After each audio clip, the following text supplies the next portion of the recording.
Everyone, good evening. চলে এসেছি আরও একটা নতুন ব্লগ নিয়ে। কেমন আছো সবাই? আশা করি তোমরা খুব ভালো আছো।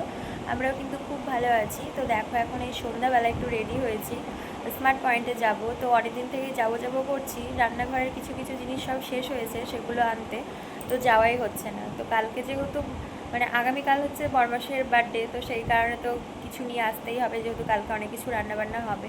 তো সেই কারণে আজকে একটু টাইম বের করে এখন যাচ্ছি। তো চলো, পরে তোমাদের সাথে দেখা।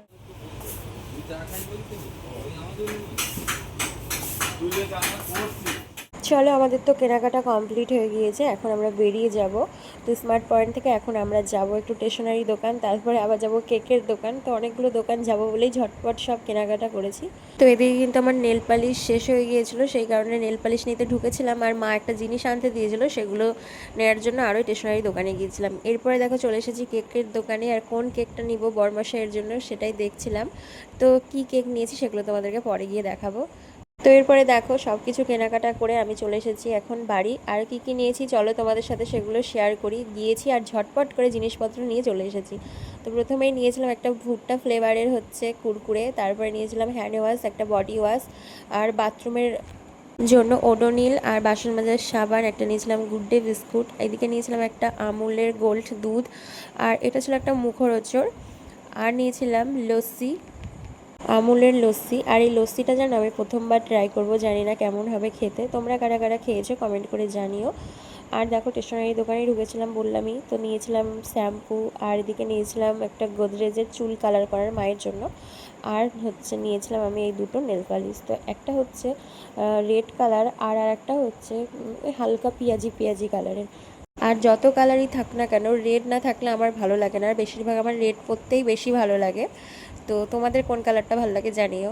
তো সবাইকে গুড মর্নিং। এটা হচ্ছে পরের দিনের ভিডিও। তো আজ হচ্ছে বরমাসের জন্মদিন। তো সকাল সকাল চাটা খেয়ে লেগে পড়েছি রান্নার কাজে। বাড়িতে প্রচুর কিছু রান্না হবে। তো দেখো, এখানে আমি 5 রকমের ভাজা বসিয়ে দিয়েছি, এদিকে কিন্তু কেটে নিয়েছি, তো একে একে করে এখন ভাজা করছি। আর এদিকে কিন্তু ডালটাকে সেদ্ধ করে রেখেছি। তো অনেক কিছু রান্না হবে বললামই, যেহেতু আজকে বার্থডে বলে কথা। তো এরপরে দেখো, এখন রান্না করছি আমি পনির।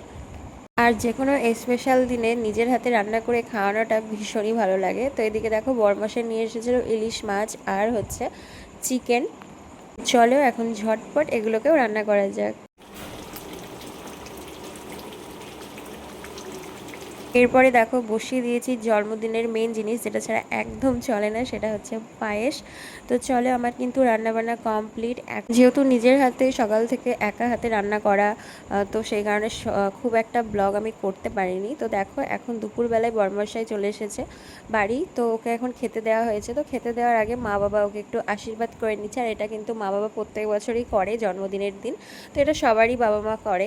তো দেখো, মেনুতে ছিল 5 রকম ভাজা, ইলিশ মাছ ভাজা, পায়েস, 2 রকমের মিষ্টি, আর হচ্ছে দই, এদিকে পনির, এদিকে হচ্ছে 5 মিশালি তরকারি, মুগ ডাল, আর হচ্ছে চিকেন।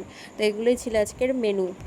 আর সাথে কিন্তু স্যালাডও ছিল। তো এখন দেখো, ঘরে চলে এসেছি, আর কালকে রাত্রিবেলায় এই কেকটাই নিয়ে এসেছিলাম।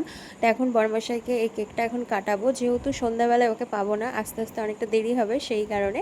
তো এদিকে পুচকুর দেখো আনন্দ, দেখো কাকু কেক কাটছে বলে। তো এরপরে আর কোনো রকম ভিডিও করা হয়নি। রাত্রিবেলায় আমার একটা ছিল নিমন্ত্রণ, তো সেখানেই চলে গিয়েছিলাম।